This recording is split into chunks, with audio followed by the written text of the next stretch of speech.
Well, hello, everybody. Welcome to another Greyscalegorilla live show. Happy Thursday. Happy Thursday, Chad. How are you? Not too bad. It's warm outside. Can't complain. It's finally nice here in the Midwest. Oh, I got an echo. Let me turn that off. Awesome. Finally nice here in the Midwest. How is it where you are out there in internet land? Let us know where you're from. Let us know how the weather is. Like, look, the seasons are changing. Some of you for the good, some of you for the worst, but that's okay. No matter where you are in the world, things are changing. Hope everyone's doing well out there. Let me know where you're from. We love seeing where everybody's from out there. Sean said the intro music feels like a Disney ride. Agreed. It's got a Space Mountain vibe to it for sure. Do you hear that music when we're on hold there? Yeah, I hear it. Yeah, it totally does feel like ride wait music, you know. little Millennium Force. Do do do do do do do. Kazakhstan's here, amazing. Dominican Republic, Atlanta's here, Netherlands here, Serbia, Texas. What's up? Good to see you guys. Switzerland, holy shit, that's amazing. Crazy. Southern Vegas. Wisconsin, oh my god! Look, that's where that's close to me. Chad's near there, and someone from Vegas, where I used to live for a year. LA, Brazil, Russia, Denmark, Montreal. Hey, everybody. Thank you guys so much for coming. Today, if you haven't been to one of these live shows, we answer your Cinema 4D questions.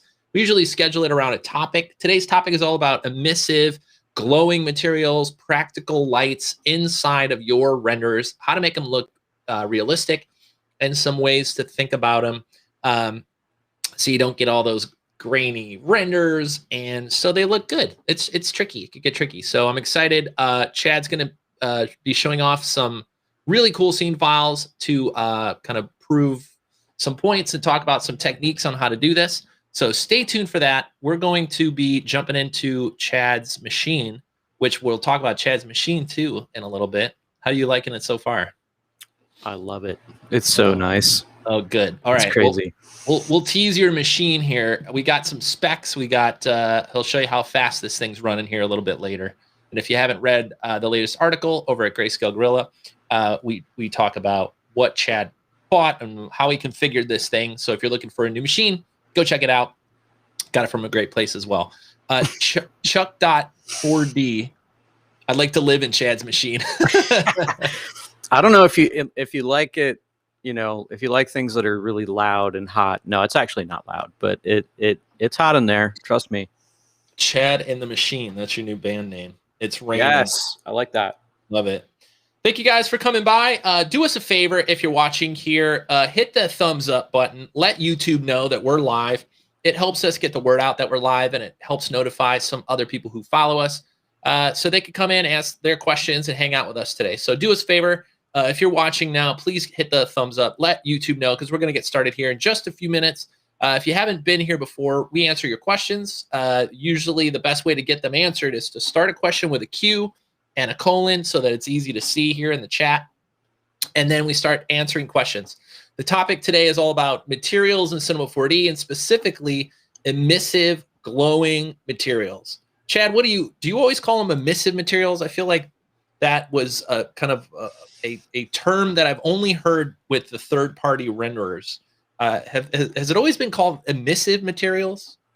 No, I used to call it like incandescent or self-illuminated, or yeah, those are kind of the two that kind of got thrown around. Illuminated. And then that's probably what I used. Illuminated. But yeah, emissive is probably the more accurate term now, I guess, with the way that third party does it. But yeah, it's back in the day we just called it incandescent. But you know, there's lots of different ways to handle it now. But awesome. Yeah. Well, get your questions ready, everybody. I appreciate it. Let me know before we get started too. Will this be the showcase of the new machine? Yes. Yes. When I can't really show it because I'm on it. Yeah. You'll see the results of this new machine. When we get to, we usually answer questions for, 45 minutes to an hour, and then we jump over to cinema, where Chad is going to show you how fast this thing's rocking here. And while you're getting your questions ready, let me ask you guys a quick question too. What's your biggest like problem and struggle with Cinema 4D materials right now? Like what are you guys stuck on when it comes to making materials? Is it nodes? Is it, you know, what is it right now when I say like what's your biggest question or issue with materials? Pop it in the chat for me. That'll help kind of guide the conversation as well. Make sure we know kind of where you guys are with materials. Looks like we got some good questions coming in now.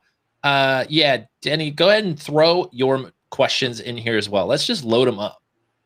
Rigid body flicker. Oh, we're going to be talking about flickers for sure. I have a question about grainy renders, flickering renders, all the things that come along with you at least used to come along. A lot of the third-party renders got a lot better at that stuff. Yeah, I feel like flicker isn't really a thing anymore. Now it's just grain, which is great. I'd much rather have grain than flicker, because grain you can at least sell your client and tell them it's film grain and be like, look how filmic this is, guys. Come on.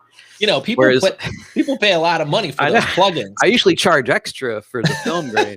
To just leave it in, you know, that's you gotta pay extra. I'm going to give you that free charge. You want that grain undercoating? That's it's going to cost you. It's going to cost you. Thank you guys for the questions. Let's just get started. Hope you're all doing well out there. Hope you're staying creative, and thank you guys for joining us. I'll do one last reminder. If you haven't been to one of these, we've been doing these live shows every other week on Thursdays at 3 p.m. Central.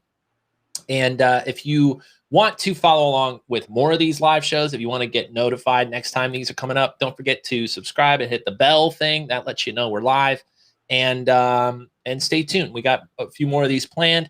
We'll take a little break in the summer probably, but we're really excited to do more of these shows and share them with you.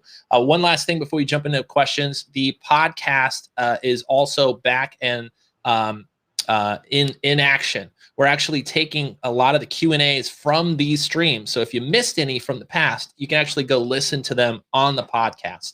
So if you've been waiting for new podcast stuff, don't forget to subscribe to the Greyscalegorilla podcast. Rachel is always here with the links. Appreciate you, Rachel. Thank you. And let's get started. Chad, you ready? Let's do it. What do you got? Let's do it. Let's ask some questions here. JKD wants me to play a song on the guitar. That might have to wait. That'll be a very special episode. I've been playing more piano than guitar lately, so I may have to switch over here. Hello, guys. Thank you for coming. This is awesome. Very cool. All right, get into some questions. Hold on. Good. So many questions. Oh my goodness. Scrolling down here. All right, here we go. What's the biggest? Here we go. Chad, you ready? What's the biggest pro and cons regarding emissive materials for Octane and Redshift? Which engine handles it better? Thank you for the question, Chad. I think it depends on how much you want to cheat. And I really think that a lot of dealing with emissive materials that we're going to talk about today is about cheating, because when you're dealing with an emissive material in a path tracer, it takes an insane amount of samples to get that cleaned up. So I always opt for, how can I fake this? How can I get this same look without the cost of trying to sample it all by just like a bunch of methods we'll talk about today. But I would say that, I mean, both of them will look good, but I would say that Redshift and Arnold are probably a little bit better suited for faking some of the stuff we're going to talk about today. And I'm actually going to be using Arnold, so don't get mad, but I love Arnold and it's great. And it does these things very, very well.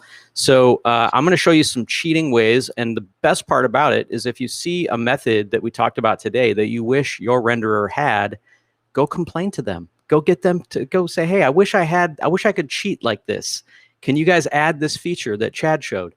So and maybe they'll do it. When you talk about cheating, are you talking about kind of like what they do in like a TV show or movie situation where the practical lights are like only there for the visual, but the way that they still light their faces and stuff like that is like always a real studio light that's off screen or something like that? Is that what you mean by faking it? Like using a different area light to kind of approximate where the lamp would be in the scene or something? Does that make sense? Uh-oh. Chad froze on my side. You got to let me know if he's froze on your side.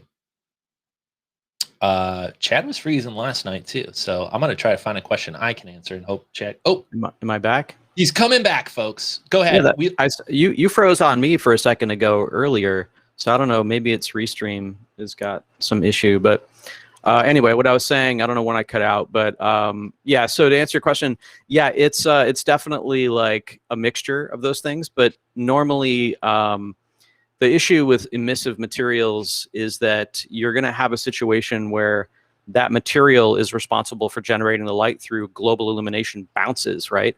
So to get a clean like render of a light, it's not really efficient to generate all those samples in GI. So you want to use like an actual light in that case, and which we'll talk about that. Hopefully we won't have any more hiccups with the internets. But yeah, anything that's better shown than said, feel free to kind of pitch it to later in the show, Chad, and be like, I got a scene. I'll show you exactly that one. So that'll be perfect. I was going to start with a scene of like an iPhone screen and like, it's lit. So it's like, do I just use that as a light? Like, what should I do? So we're going to talk about that. Perfect. Awesome. Thank you guys for the questions. I'm going to scroll down here, get some more. Paul, we got some Slayer love from Paul. Love it. It's kind of a heavy metal kind of day today. Maybe it's a heavy metal kind of month. I don't know. We got Dirt, Node, and Octane. We may have to get back to that one. We got someone was asking about emissive materials in Redshift using the volumetrics stuff. Is that, can you do that? Or do you? No, emissive materials can't contribute to volumetrics, which I believe is on the roadmap. It's been a while since I looked at their Trello board, but yeah, so you probably want to use either a mesh light or fake it somehow. But yeah, that's kind of why that is the way it is. Awesome. Thank you for the question. Grayson, we got one from Grayson here. It says balancing light output from mesh without the source blowing out. I run into this all the time. You get a light bulb on the screen, you want to light stuff up, and all of a sudden everything's just pure white. What? How do you balance this stuff? Again, you don't want to use the mesh light as the visible light because you're just not going to be able to get that control that you need. And I think a lot of people also forget that like shining a camera at a light really, you know, in order to expose, if you're trying to expose for a light bulb, then you are like, you're stopping. Well, you're basically everything else goes to black. Everything goes to black. You know, like you have to think about it like that, like a photographer. And I think, like, again, like I know we've said this a bunch of times on this stream, but dealing with things as they react in the real world in 3D is always the best way. So like, take a look and think about, well, how would I shoot this light fixture? What kind of f-stop would I be at? And then try to emulate that in 3D, and you'll already be like starting off with a much better result. Awesome. Let's see here. We got another question. This one's from Chuck.4D. That's fun to say. Chuck4D. Says, I don't know if this is related, but I've struggled a couple times with car headlights using them to do volumetrics. Most of the time I've resolved it by bypassing the glass in the front. You have any thoughts on this one? Yeah, it looks like we froze again there, but yeah, so what I usually do for car headlights that need to, like, you know, beam out into fog or something like that, I use spotlights, and I have the spotlights not actually lighting anything besides maybe the road, and so I just use like light linking to make sure that they don't have to shoot through the glass of the headlight or anything like that. Just try to like match the cone angle of your headlight with the spotlight, and the only thing that spotlight should be affecting would be like the road, maybe the bumper. I don't really, depends on the headlights, but that'll be a really efficient way of doing that sort of effect. And then that light is only for the volumetric as well, and you don't have to worry about anything else. Yeah, I mean, it should also be casting light onto the road or Right. whatever it's shining on, but that's going to be a lot easier to handle. Like the absolute worst thing you can do is like throw a point light into the headlight and try to get it to bounce against the mirrored surfaces in there and have it look like you're simulating an actual headlight. No, don't do that. You'll want to like jump out a window. Thank you for the question. Denny is asking, stuck with spec in materials using Aces and Arnold. I'm losing almost all spec power and the whole scene looks too dark. Asked Chad and GSG Plus some time ago.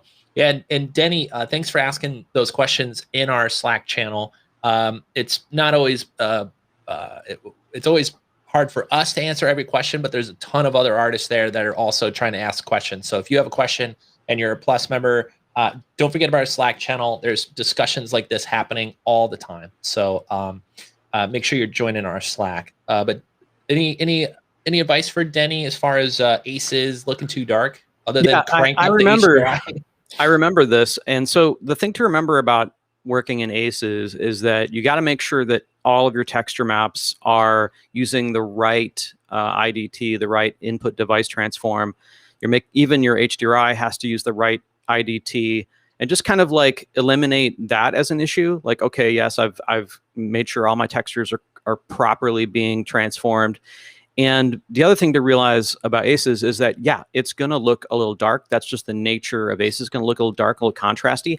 Aces is really meant to throw more light into your scene. So it could be that you just need to crank up the intensity of your lights. It could be that, it's not going to be a match of an sRGB render. It's going to look different just by the nature of working in Aces. So there's not going to be a one-to-one match. That's the whole kind of point of it. So you really need to just kind of like eliminate any sort of potential errors and like input device transforms, and then make sure that you're pumping enough light into the scene to reflect around. And then it should be totally fine. It should look good. I'd have to, if you still have problems, hit me up maybe next week on Slack, and I can help you take a look at it again. Awesome. Denny, thanks for the question. We gotta kind of pump up our Twitch members over here. Pro Tools 3000. Been asking questions for years now. I appreciate you stopping by. If you're over on Twitch or on Facebook, thank you guys. We also see all of your questions right here in the same thread. So keep them coming as well. We know it's not always the biggest audience over there, but if you're more comfortable on Twitch or Facebook, head on over there too. Follow us there, and our live stream goes out to all three platforms. So we appreciate you guys wherever you are. Let's find another question here. Bump. Kyle is asking about how to avoid fireflies in Octane with VDBs. Have you run into this issue, Chad? Not really. I don't do a ton of work with VDBs, but I mean, there's just typical stuff that you do in Octane to eliminate fireflies by the GI clamp. Just clamping in general, like it's a good idea if you're getting fireflies from like a hot source of light, like either a sun or like a point light or a HDRI with a really, tiny light in it.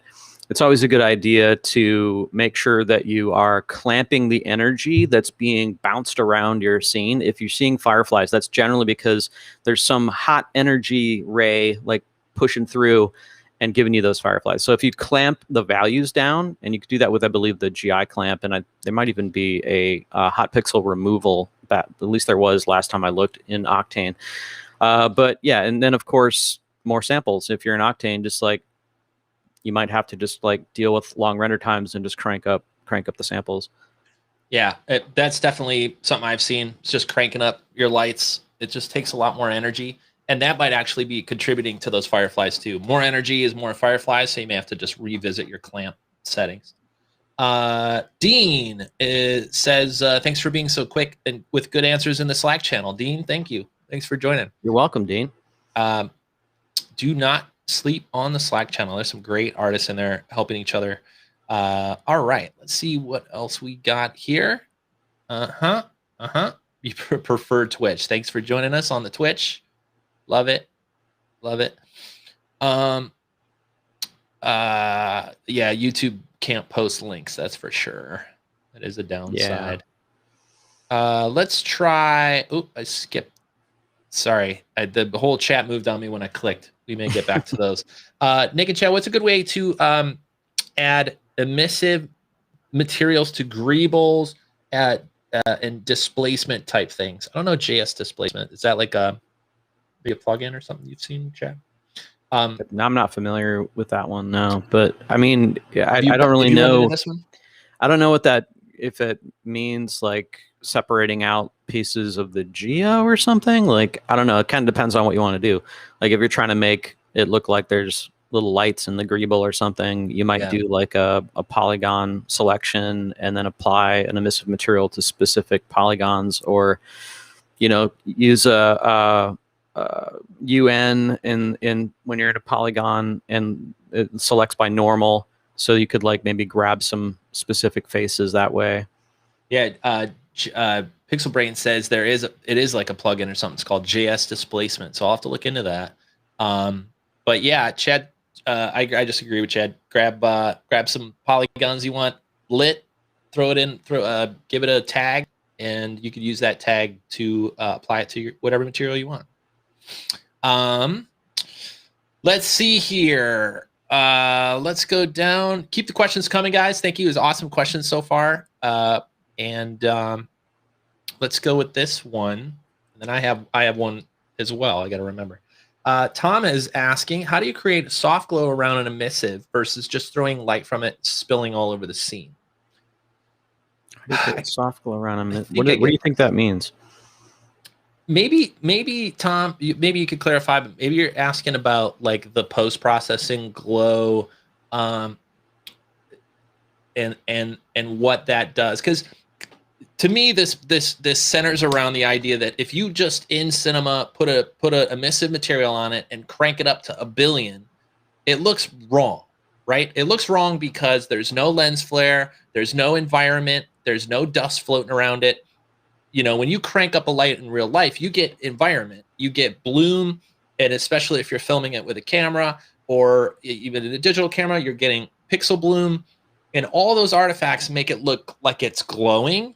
Versus in a plain cinema, you know, with no bloom or anything turned on, you can crank up that brightness level as much as you want, but once you get past white, there's nothing else you could do to make it look brighter than just white. So that's kind of how I'm reading this. Is there a trick that you know, other than, or maybe including lens flares, environments, subtle glows, even other geometry that you use to fake that glowiness feeling that bright objects have? That's how I'm interpreting this. Did you lose me again? Just for a second, you could just start from right from the beginning. Oh yeah, I didn't really say anything yet, so you didn't miss much.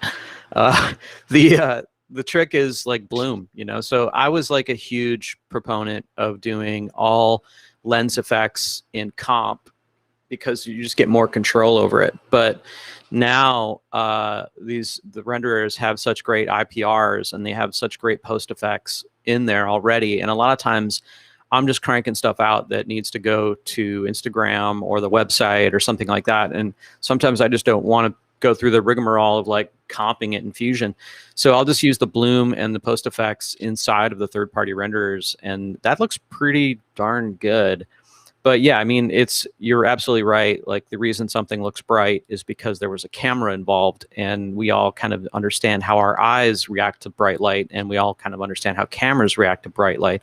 So you have to kind of build those cues into your work. Otherwise, it's just going to be a white, you know, object. It's not going to look like it's really bright. Yeah, Tom's given us some other details. He said, for example, like an LED sign, I'm imagining like ticking across with data on it or something. He's like, he hasn't tried the bloom and glow stuff yet. So that should, even with a lit sign, like you're saying, add that next level of glow. And I'm always surprised how good the built-in ones look. Yeah, right in the renderer. And you want an exponential bloom. That's the key word.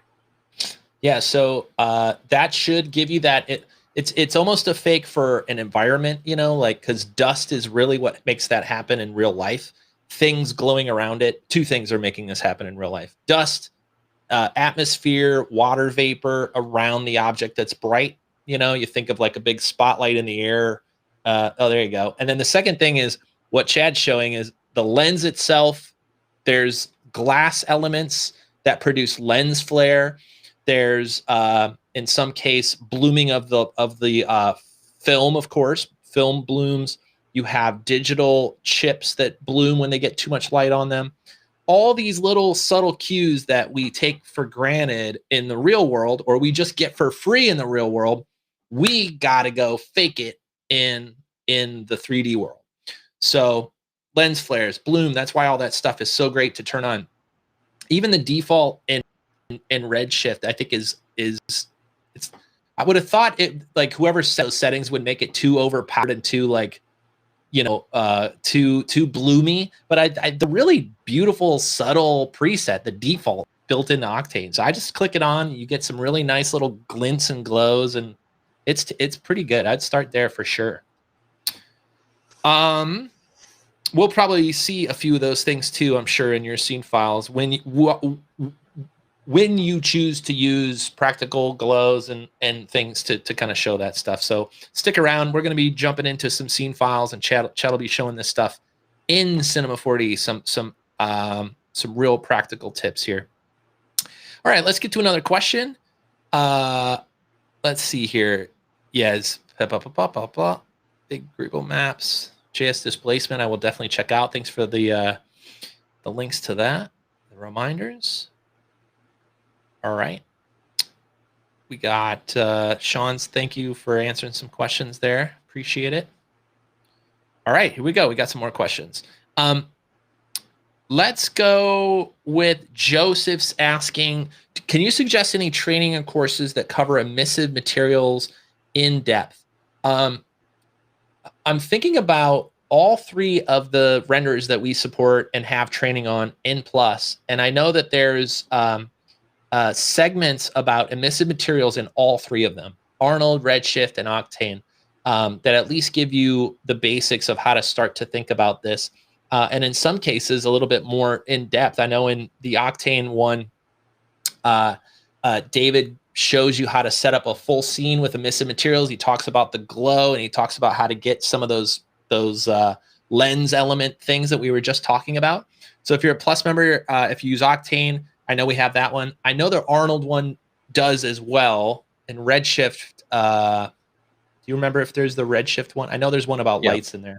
I don't know if the Redshift one covers the post effects, but it covers like volumetric lights and emissives and how to work with that stuff. So yeah, I feel like we have a pretty good broad covering of them in Plus. We also have a good I think it's Redshift environment tutorial that's free on YouTube right now, actually. So if you want to think, if you're using Redshift, check that one out. It's like, I think it's called Foggy City or something like that. Yeah. Go check that one out. There's plenty of stuff to get started. So hopefully between those videos and some Q&As like this, that you'll be off to the races. And then of course, jump in the Slack too, because anytime we have one of these shows, kind of kicks off a whole conversation around these things. So definitely come join the Slack channel and ask questions there too. So should be all set. All right, this is a good one. I don't know. I remember doing this a lot in the past, but not with the third-party renders. I'm assuming it's the same. Nate Costa, how are you? Good to see you, Nate. Look at this guy. Can you add shimmer to bloom? So in my thinking, you got, obviously you could add noise to your like volumetric stuff, but shimmer to bloom in the built-in bloom effects, Chad, do they have that kind of stuff? What do you mean, Nate? Do you mean just like a flicker, or do you mean something else? I'm imagining it's a little bit like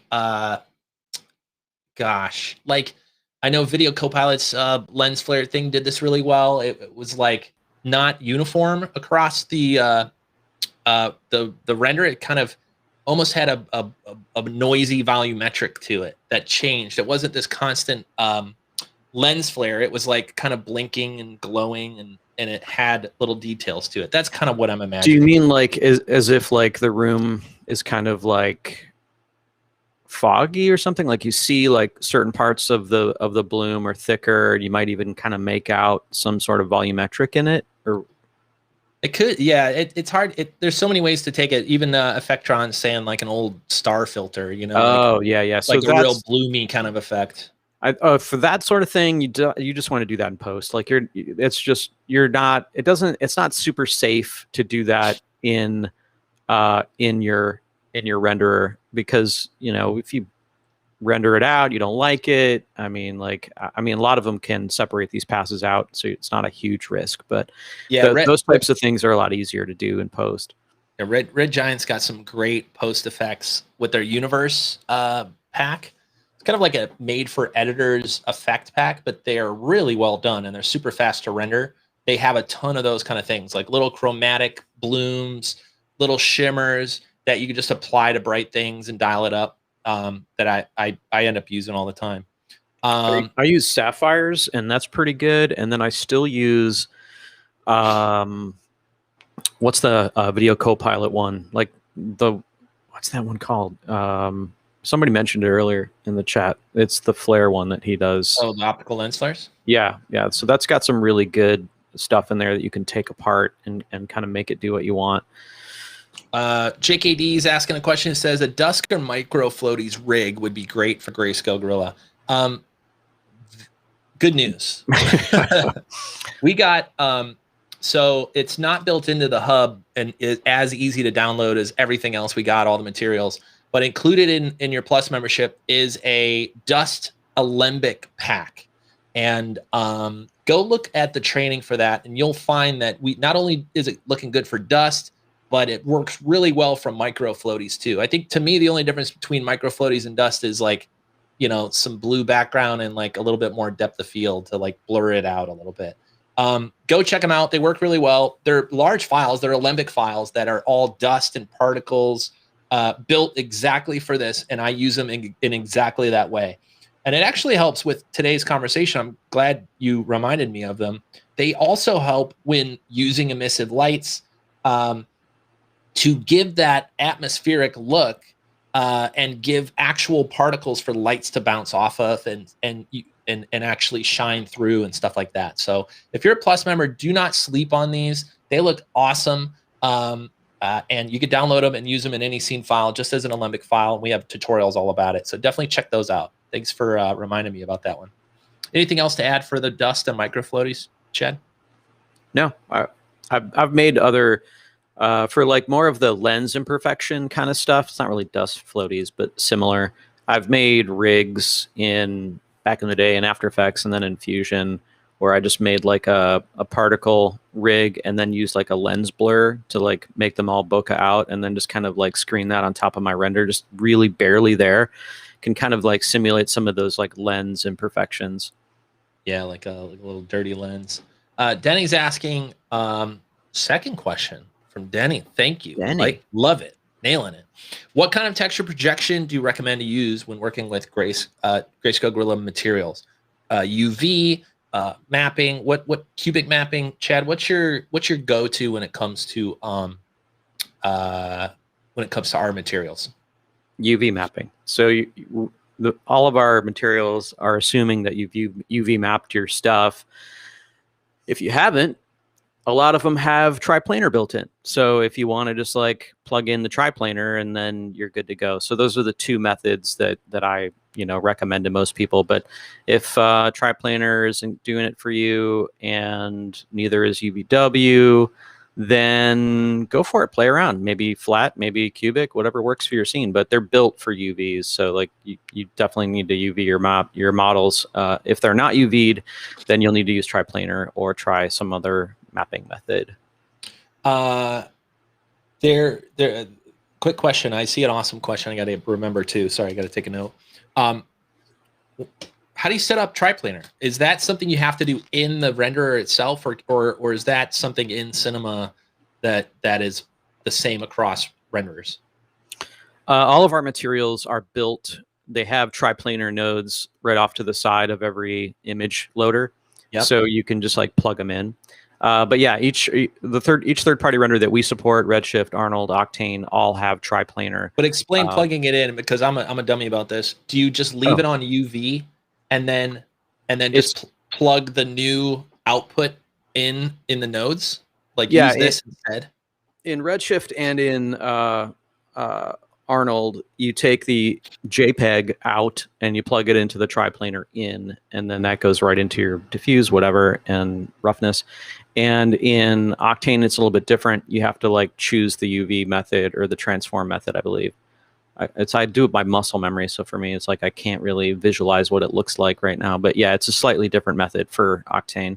Oh, awesome. All right. I'm going to have more questions about that. That might solve some of my problems I'm bumping into. I did see an HDRI question that I wanted to get to. Let me see if I could scroll down and go back up here. Hold on one second. Boom. Yeah, Sean's given a pretty good explanation in the chat about what triplanar is. I probably should, let me just explain that really quick. So triplanar is basically like taking your texture map and projecting it from 6 sides of a universally large cube, and then the corners are blended. So it kind of gives you that the ability to kind of make it look like something is UV mapped when it's not. Okay, because I've seen you use it in such great effect, and then I just it might even be a part of our training. I just got to go watch. I got to go see how to set that up in Octane. We have some training over on. Really? Maybe you should be a member, dude. I'm joining. I'm all in. All right, that's fun. I've been playing in Octane lately, so I bump into those little issues just like you guys. Awesome, great questions. Love these questions today. Thank you guys so much. Thank you for joining us here. If you're new, if this is your first time here, we answer questions on YouTube and Twitch and Facebook. We do a live show every other Thursday. If you are not subscribed to the YouTube channel, make sure you do that. Give the little thumbs up. That helps us get the word out about our show. And if you want to see more of these as they're announced, if you're a subscriber, you should get notifications. And then, of course, the notification thing helps as well. So thank you guys for showing up. Today, we're talking about materials and specifically about emissive, glowing, lit up materials inside of cinema. So thank you for all the great questions. All right. Let's, here it is. Here's the one I was looking for. Ian is asking, whenever I use an HDRI and Octane link, it's always overblown and too exposed. Is this something I'm doing wrong? It sounds to me like you're making the exact mistake I did when I first started using HDRI Link in Octane, which is you can't use it in the, I don't have it open right now, but you can't use it in the regular file. You have to go dig in one layer deep and use the image file node instead of the one that looks like the one you're supposed to use. This is not helpful to you right now. Good news is we have a tutorial called 5 Mistakes in Octane that talk exactly about this one that is a gotcha for everybody until you figure it out. So go watch that YouTube video. Just type in Greyscalegorilla Octane and look for 5 Octane mistakes. If you're new to Octane or just getting started with Octane, there are 5 little gotchas about Octane that tripped me up when I was learning. It sounds like you're just hitting one of those. So go check it out for more specifics, and then hopefully the other ones will help you out too. But that should solve it. If not, it could be, oh no, Aces is darker. So if you're using Aces, you have the opposite problem, which is everything looks too dark. Just crank it up. What's great about using HDRI Link is you can leave your exposure settings brighter, like by default. I even set a new scene file with all the exposure settings brighter, HDRI Link all set up, so I don't have to ever worry about it again or mess up the link again. And then just start clicking HDRIs, and then for the most part, it's all brighter. Rachel, thank you with the link here over on YouTube. If you click that link, anybody that wants to watch that video, check it out. Awesome. Thank you so much for the question. Thank you for that. Adam says, appreciate the show. Foggy City. If Nick titled all the YouTube videos. It's Foggy City. You don't know how funny that is. Yeah, it's foggy. Star filter. All right, dude, we're getting there. Rachel, thanks for all the links. Amazing. All right, we got another question here from Rafik. Rafik's asking how to get the bloom. It's that Octane has in Arnold's latest version. What's what Arnold has post effects? I'm assuming. How do you get that set up in Arnold? Yeah, in the Arnold IPR on the right-hand side, I'll show that in a second, is a little tab that says Post. And in there, you can add lens effects, tone mapping, white balance, exposure, color correction, all kinds of stuff. Awesome. I'm assuming you'll show that too once we jump in your machine. You show it. Yep. You're using Arnold. So we're going to be jumping into Chad's new machine here, giving you a little preview of how fast this puppy is and answering any questions you have about that. And also showing you some practical lighting tips right from within Cinema 4D here. We'll be doing that in the next 15 minutes or so. All right, let's scroll down here. We got some more questions. Thanks for all the great questions. I think Rachel may have solved this for you, Dean, but I'm going to answer it on the chat, which is what section of the Plus library would these Alembic dust files exist? Inside of your account, if you haven't logged into your Greyscalegorilla Plus account on the website recently, we have a new dashboard area that cleans up where to find all of your stuff. Once you log into your account, just go to Greyscalegorilla, click on the login area. Once you put your password in, you'll be on your dashboard, and over on the right, there'll be a more, I think we called it more downloads area. And there you'll find the dust alembics. There's some LUT files there that are really great. There's a Happy Toolbox preview pack there that's awesome. Everybody helped us out with, give you guys access to some Happy Toolbox models to kind of practice and play with. And maybe one more thing that I'm forgetting right now. But we actually have more stuff coming there soon. So stay tuned for that. That more downloads area is going to be going to have some new stuff here in the next couple weeks. So stay tuned. Stay tuned. That's where you'll find the dust. The Micro Floaties Cinema 4D rig is an old plugin that's been around forever. That looks okay. It looked better when I was doing SD video. It doesn't hold up too much on HD unless you blur it out. But that is an old Cinema 4D plugin that's been around, man, I feel like at least 10 years. Rachel's Link game is... I agree. Thank you, Rachel. Appreciate it. It sure is. Do. Cool. All right. We got that question. Triplanar is great. Can you guys make a UV unwrapping? Can we make a tutorial about UV unwrapping? I don't think we have a UV unwrapping tutorial. However, the new Cinema UV Unwrapper is way better. If you haven't revisited the latest tools in Cinema, maybe it was 1 or 2 versions ago, they at least 2 versions of some new UV tools. Check them out. But I don't think we have a tutorial on that. Pro Tools. Look at that. Thank you. Thanks for the shout out, Pro Tools. That's true. Come on, join us in the Slack channel. All right, stay tuned here. We're going to jump right into Cinema 4D. We're going to answer a few more questions, get to some lightning round here, and then we'll jump into Cinema. Let's go with this one. Denny again. You snuck it through, Denny, with 3 of them. My goodness. You're nailing it. Is there any chance to get the include exclude list in Octane HDRIs like it is in Arnold? Do you know what this one is, Jen? I wish. If only, Denny. If only. Yeah, I really don't like Octane's light linking. I find it to be really cumbersome and not super awesome. And I've kind of let them know that I would love it if it acted more like it does in Arnold or Redshift.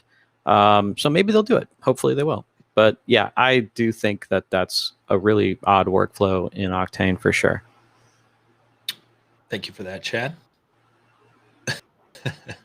Chuck says, I'm pretty sure Rachel's our AI with the Greyscalegorilla database loaded.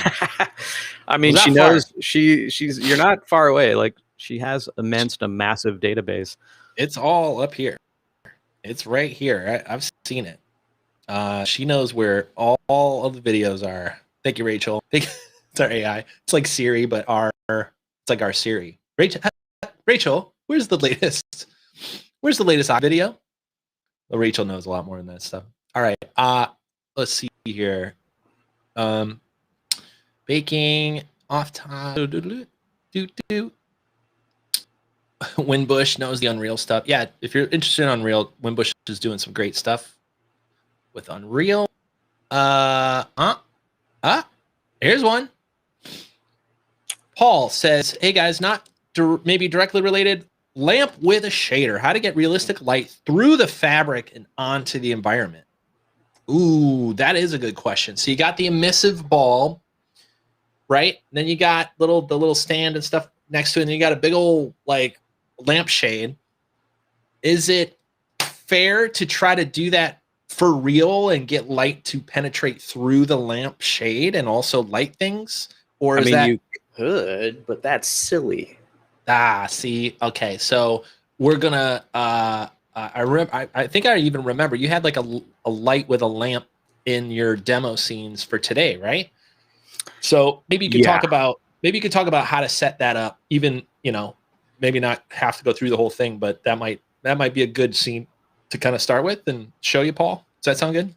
Yeah, that one is definitely there's a lot of ways you can approach it, but I'll show you how typically I do it. Love it. Slack link. Rodrigo is asking for the Slack link. If you go to your Greyscalegorilla Plus account, just like I said, go to the website, log in up in the top right corner, and you'll go to your Plus dashboard. There's a link to join Slack there. Rachel might have a link too. And also, this is a good reminder. We also have a free Greyscalegorilla account that you could sign up to if you have been thinking about Plus or not quite ready for Plus. You just got started with Cinema 4D. Go sign up for a free Greyscalegorilla account over on our website. The best place to do it is probably at our Intro to Cinema 4D page. You sign up, you get some goodies, and you basically get access to all of our best free tutorials that get you up and running and get you kind of up to speed so that, you know, you can learn some of this stuff. If you're just getting started, it's the best place to go to learn. The Intro to Cinema 4D is amazing. And then when you're ready to you end up doing this for a living or want to kind of step it up, use the same stuff the pros use.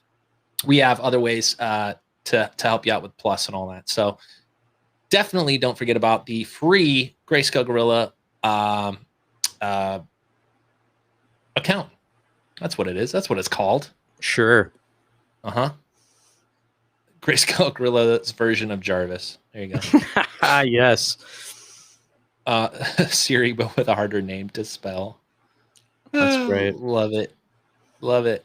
All right. Awesome. Thank you guys so much for the questions. We're going to be answering maybe just a few more questions here if you got them. If we missed yours, don't forget to put it down here right now. We got a few more extra minutes, and then we're going to jump into Cinema 4D. We're going to show some practical ways to use emissive lights in Cinema 4D.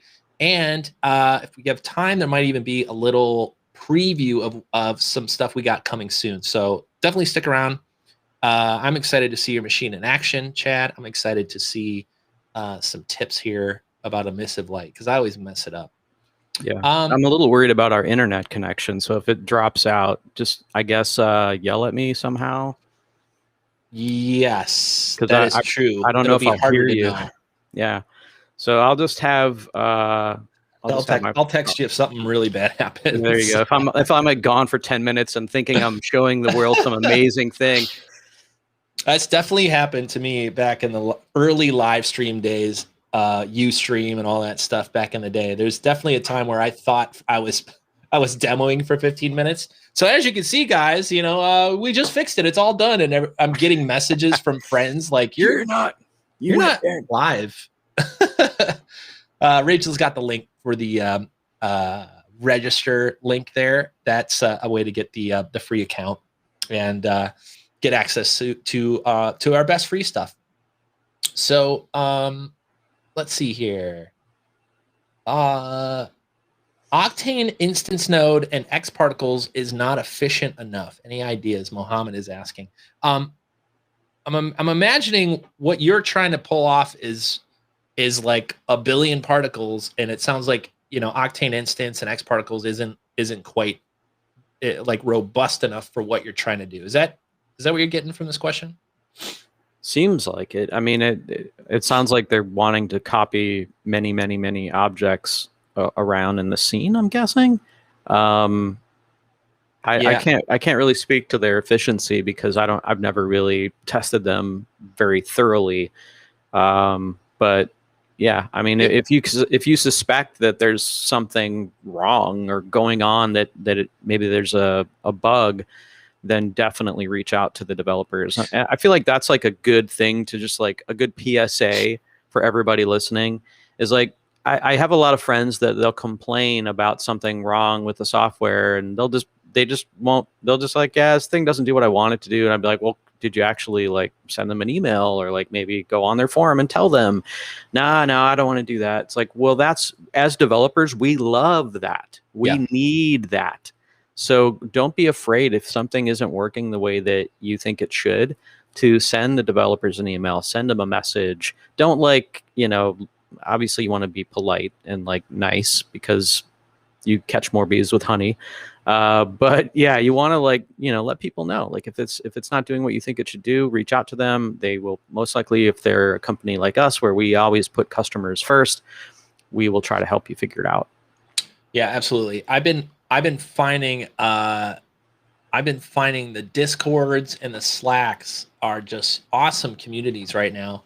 And I think even just over the last, you know, 18 months or whatever, with everybody at home and everybody using these types of software, Discord and Slack, to communicate, the community has grown in almost all of them.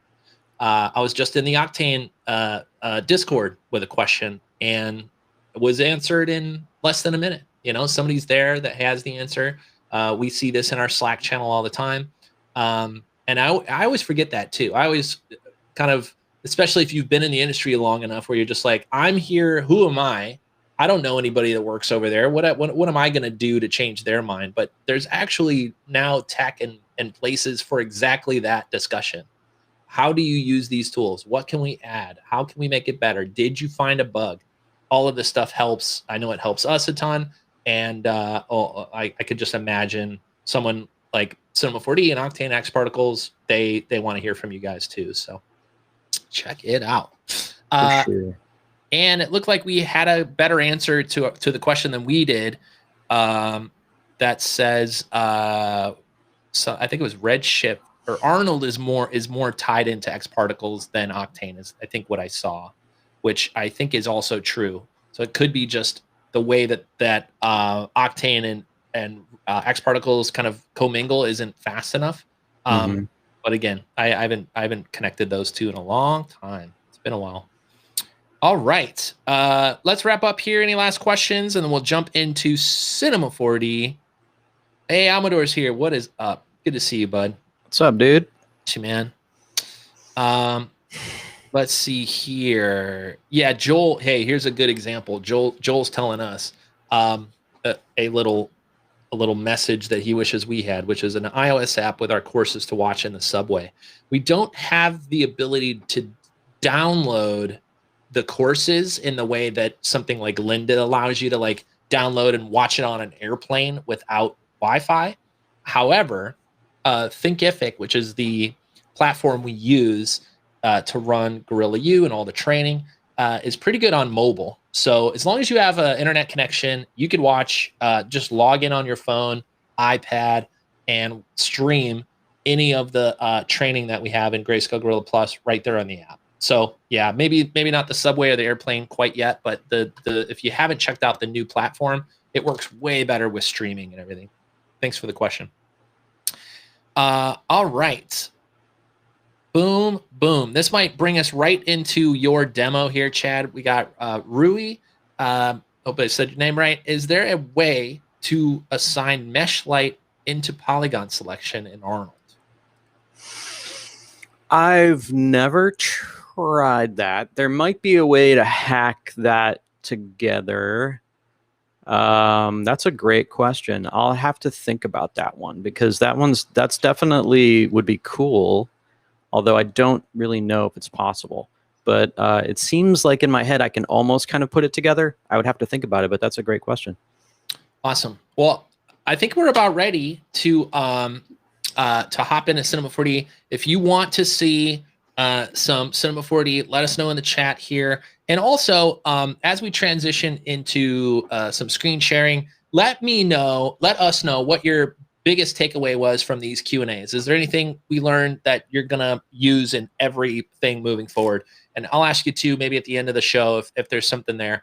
I just love when, I know when I participate in these types of things, there's always something I take away. I'm like, yeah, I wish I knew that a year ago, and I'm going to use that in every render from now on. So let me know if anything pops up for you guys. Chad, are you ready to hop into Cinema 4D? Maybe talk a little bit about your new machine. I know a lot of people are interested in hearing about it. And also show off some emissive materials in Cinema 4D. What do you think? Let's do it.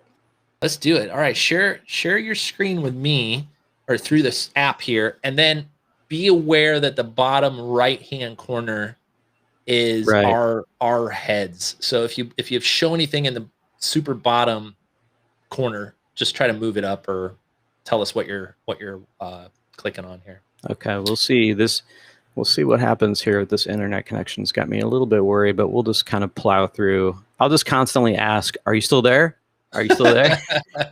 I'll just sing quietly in the whole time, and then when you stop hearing me, then you know. Dean's like downloading the Dust Olympics as he's watching, just so he could use them. They're good, man. I love those things. All right, so I'm sharing your screen, Chad. I'm unsharing the chat. I'm zooming in to us. Boom, boom. I'm unclicking this. Let me dial in our graphics here. All right, I think we did it. And I'll actually keep an eye on the chat. So if you guys are, if you guys have questions while Chad's demoing and showing you some stuff, let me know. I'll try to get it to him because he cannot see the chat right now. Yeah. Sound good? Am I still there? Am Am I coming in clear? Am I coming in clear? Yes. It looks beautiful. Name that movie. Someone out there. Oh, please. gosh. Space Camp Part 2. No, but okay. So this was the sort of simplest demo I could think of for kind of dealing with emissive lights, and it's your typical kind of iPhone shot where you have like your phone, and this phone you want to like have on and light the scene around it. And your first instinct is probably to like, okay, well, let me throw this onto in an emissive channel on my shader, and then maybe I'll crank up the intensity. And look at that, I've got it rendering, and it's noisy as all hell.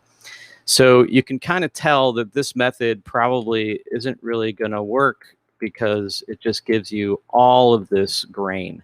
So trying to use GI to emulate or to for emissive textures is a really dangerous thing. Sometimes you can't get away from it, and you kind of have to do it that way. But I kind of like, I don't recommend it. I don't think it's a very efficient way of handling this sort of thing. And so what you want to do in a situation like this, where you're dealing with like a phone screen or a TV screen or a laptop screen, is you want to kind of do it the same exact way that we just kind of initially set this up. Let me just get back into a more normal angle here. But you want to grab that screen geo, and you want to make sure that it's not going to contribute to GI. Now you're going to do this with a tag. Usually it's going to be the Octane object tag, Redshift object tag, or in our case, the Arnold tag. And they all have a different thing that they call this, but essentially you want to have it ignore GI. So in the Arnold tag, that's going to mean that we want no diffuse reflection coming from that screen. So you can see when I turned it off, all the light coming from our iPhone just disappeared. So we still want that light to shine. We still want it to kind of look like that that phone screen is on, I'm going to bring the intensity of my my dome light down a little bit. And the way that we want to like emulate that is really simple. We're just going to put an area light. I'm just going to unhide this area light that I have, and I just put an area light directly over the phone and have it sticking up just outside of the screen, just like right outside the screen. And then I take that same texture that I'm driving that material for the screen, I'm taking that same texture, and in my Arnold light, I'm actually driving my light with that exact same texture. So what that's going to allow me to do is get the exact same colors as I have on my screen. So if we put like a little sphere here, let's just make this really tiny, something like that.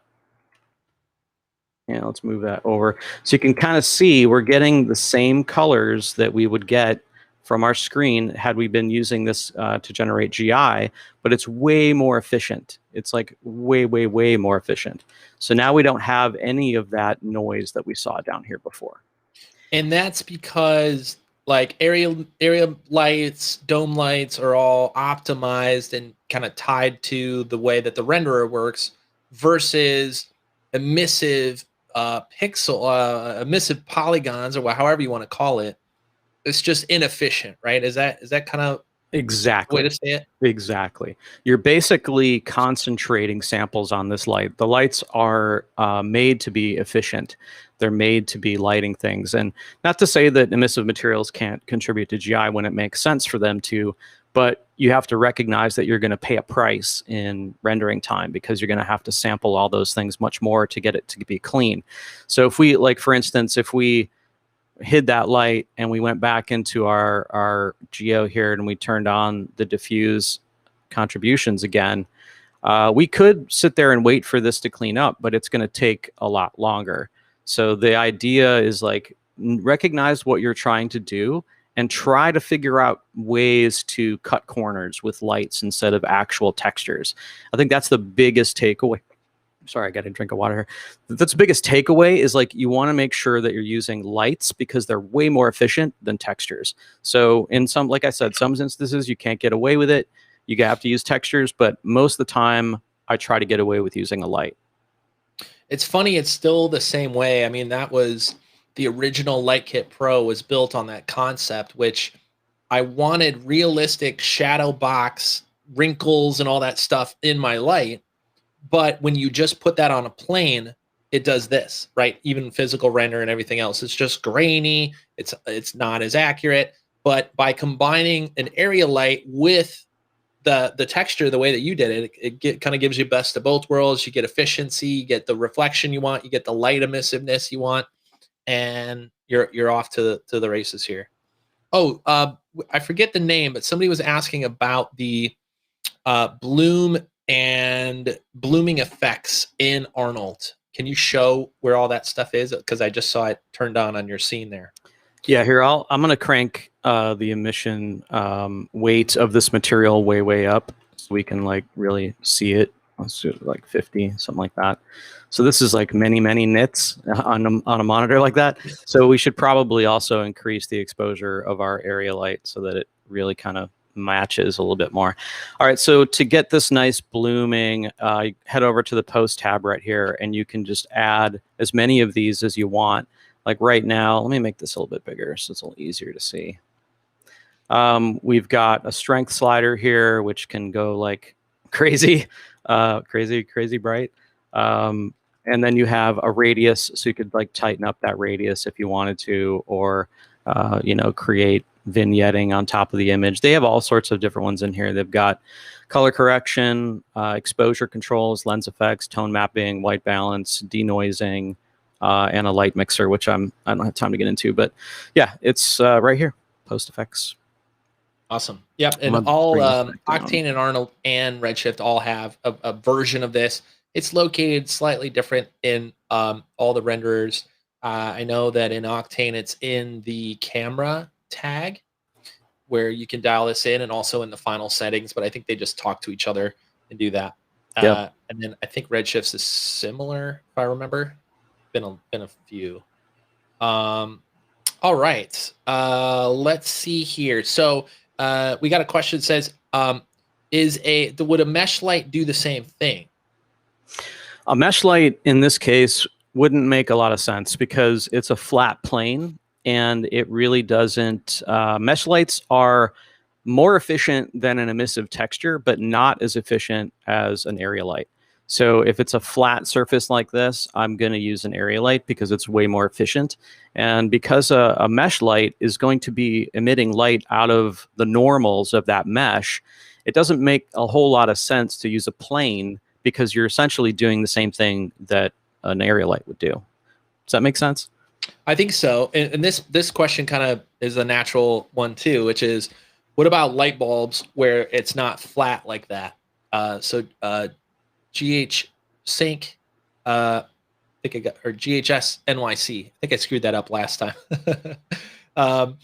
If you want to have a light bulb output light, how would you do that? Would the light have to wrap around the light bulb? So yeah, how do you apply that effect of, you know, the practical is different from the area light in this scene where you got some light bulbs. Look at that. Look at these light bulbs. So the way I fake light bulbs is I generally will have, let me make this, I don't know why I made that so wide before. Let me jump into a actually perspective here. So I have a point light, several point lights in here being duplicated around to kind of emulate light coming from these bulbs. And these bulbs are not actually generating any diffuse bounce light. It's all happening from these point lights because it's just a way more efficient way of handling the situation.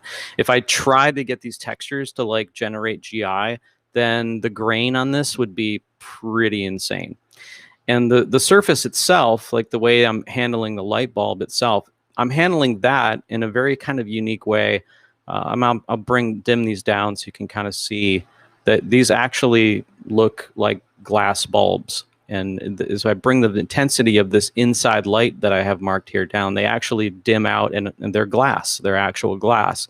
And if I brighten them up, you're going to see them like completely flare out and the background gets all blown out and stuff. But the way that I'm doing that is using a technique called backlight, which a lot of the renderers have.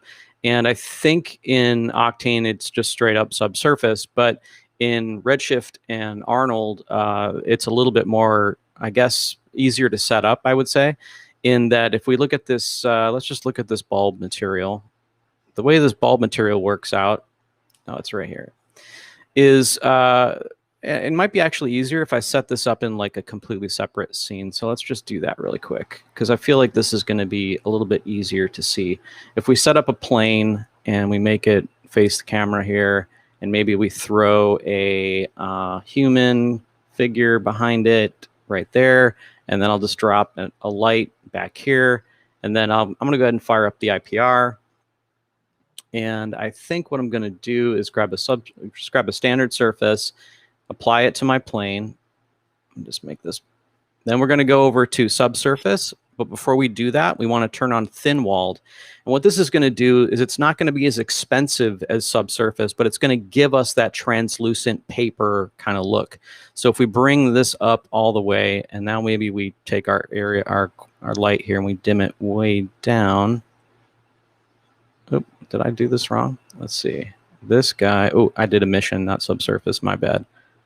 Subsurface, there we go. Let's go ahead and crank up the intensity. So now we're getting like that translucent paper look. And if we bring this light and we increase its radius to like 5 or maybe like 20. So now we're getting that translucent look with a light behind it. So you remember that light bulb. Let's just flip back over to that scene really quick. So the light bulb, each one of these light bulbs has a point light inside of it. And this material is set up the exact same way. It's got a little bit of subsurface and thin walled is on. So it's not actually trying to do any sort of volumetric subsurface scattering math. It's just mostly doing this like translucent effect. And in Redshift, I believe it's called backlighting. So if you set something like this up kind of in a very smart way, you can get that like light bulb look, but without all of the cost of having to do that with GI. And then for the light casting on this plane behind it, let me just throw this into, there we go. For this light behind it, it's just a couple of other lights back there to kind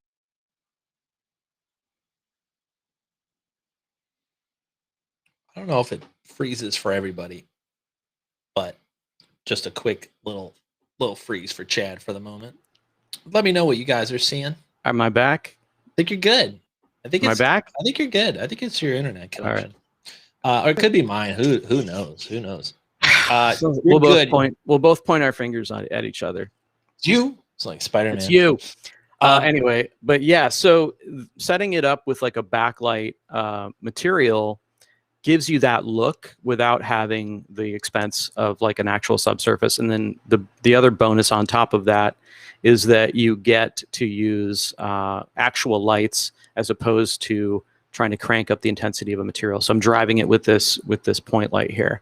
And if you notice on the geometry of the glass bulb, it is not contributing to GI. I have that turned off as well. The diffuse reflection is turned off. So the point lights are the only things that are actually generating any sort of light. If I bring my plane closer, you can kind of see where those things are happening there. But yeah, that's kind of an efficient way of handling it. So, of course, we got questions about Octane and Redshift. You said that in Redshift, it's the backlighting option, I think, and it does Octane have anything similar to this where you can differentiate between the lights or use that backlight effect?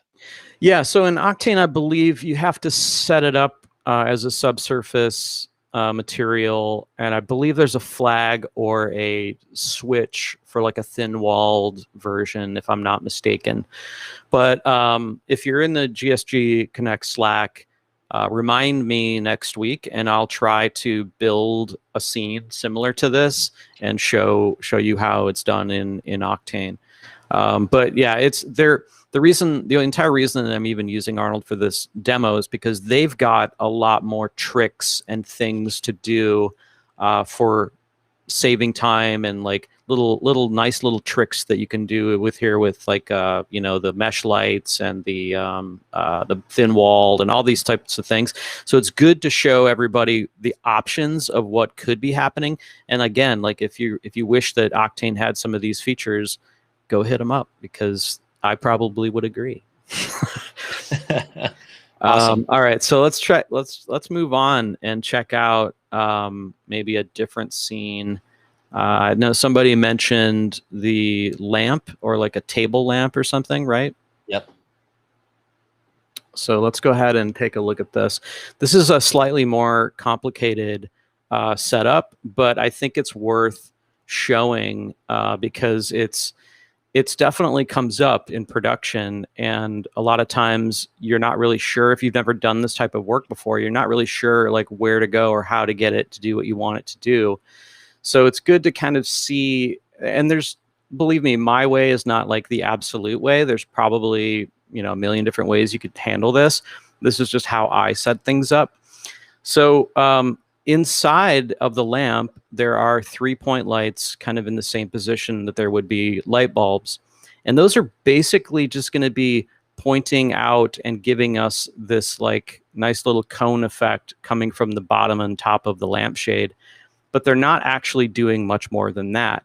The actual lampshade itself is, again, it's one of those backlit materials using the same technique that I just kind of demoed.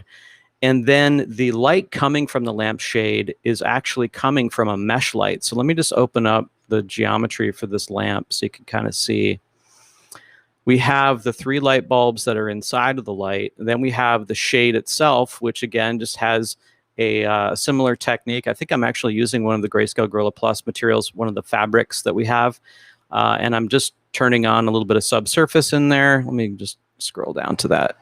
A little bit of subsurface, and we of course got the thin walled checked on, and now those point lights are what's really kind of driving the light coming through that surface. So if we took those point lights and we like dim them way down, you're going to see that light starts to dim down.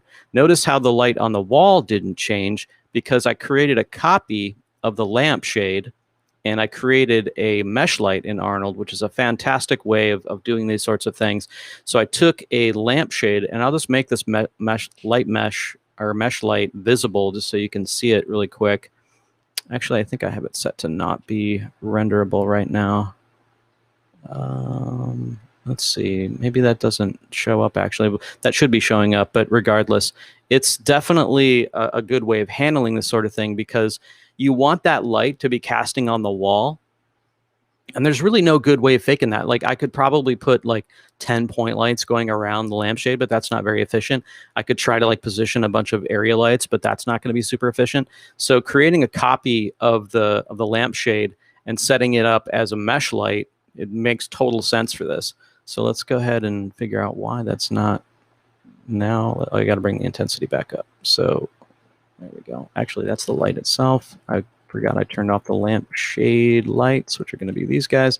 Let's bring those back up to a good level, right? Somewhere like in there. So that's the backlighting effect, right? So you're using those omni bulbs, those point lights, to create the backlight effect in the lamp.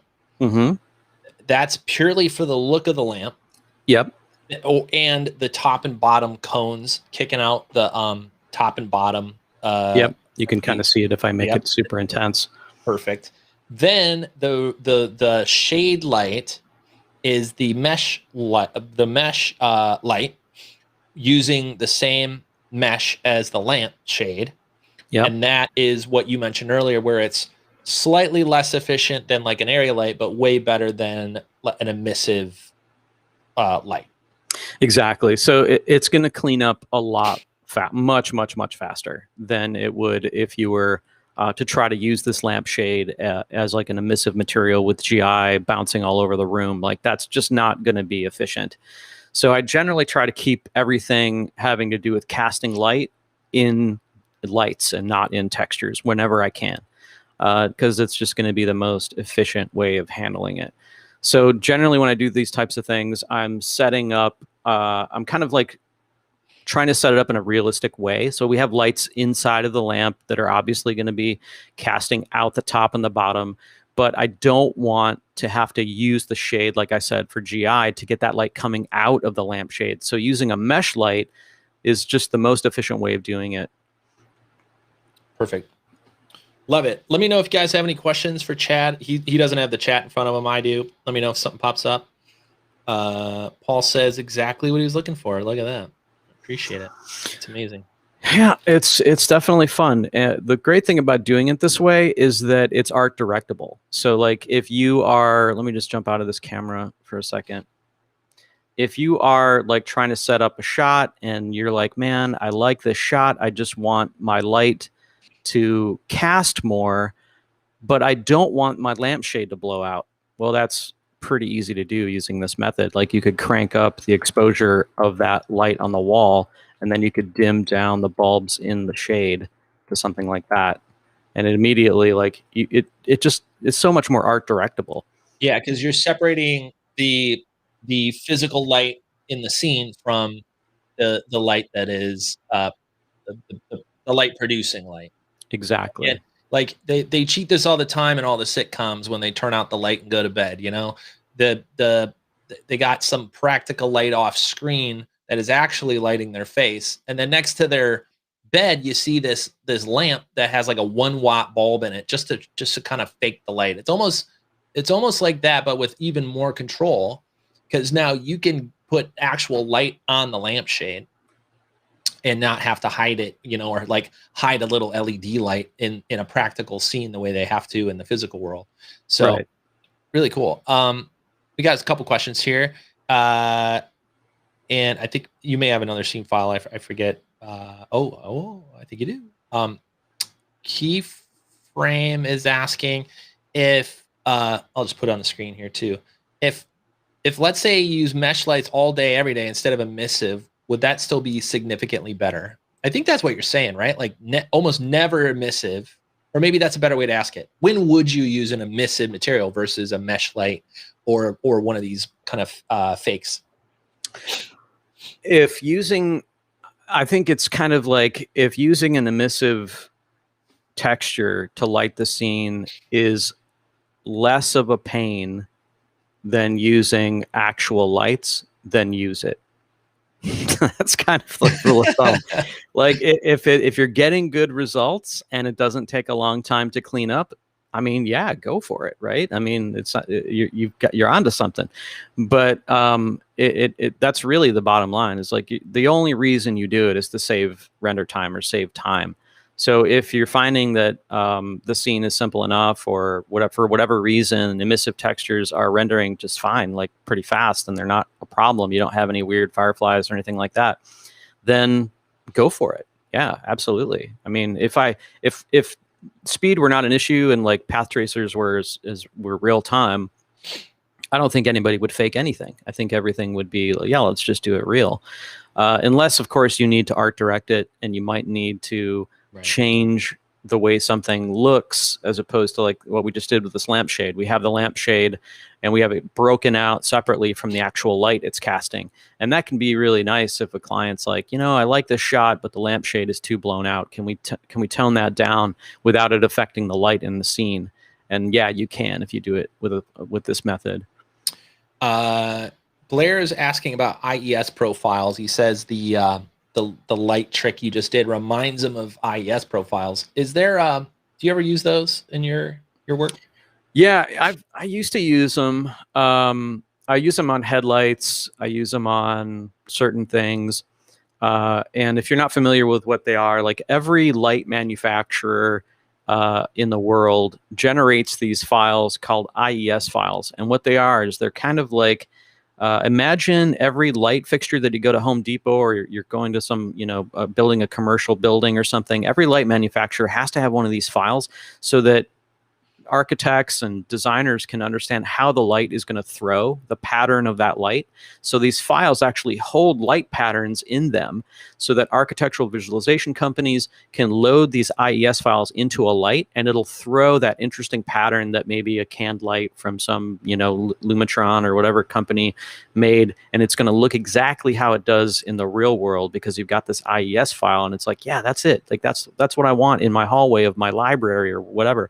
So they're really neat, and you can use them for artistic effect. Like you don't have to use them for architectural work. You can actually get some really interesting light pattern throws out of these lights. And yeah, I do use them. I probably, if this were more of like a fancier light fixture that might actually have an interesting throw, then I would probably play around with some IES lights. But for a simple scene like this, it's not really needed. Kind of doing it practically. All right, we're going to look at a few more questions here. Chad, I think you got another scene file to show off. What you got? Yeah, I got some neon. Tell us about this neon here. Neon, I think, is probably one of the most common emissive material things that you'll see in 3D, and I feel like a lot of the times. A lot of people are like struggle with like, well, what's the best way to use it? Do I use a mesh light? Do I just let it be emissive and like see if it cleans up? And there's really no blanket answer for everybody, because everybody is kind of going to be doing something slightly different with it. So it's really hard to like give a clear, like everybody should do this. So I'm going to like just walk you through some of this. And Nick, if you want to describe what they're looking at here, or what's your thoughts? Oh, no, I see what you're doing here. Okay, all right. No, I mean, you tell them what's up. I mean, I don't have to bury the lead. Chad's been really hard at work on making beautiful neon materials, which is clear. I'm actually seeing these for the first time in the renderer. But of course, the news is everyone that's a Plus member is getting these neon materials really soon. So these have been really exciting to see the renders come through our Slack channel as Chad and the team's been working on these things. Look at those close-ups. But I'm more interested now in just how you think through this type of material, because it's clear it's not just a flat emissive material. They got all these little details and stuff going on. So why don't you fill me in and everyone else on how you approach this kind of project and make it look, how you make neon even look real like this.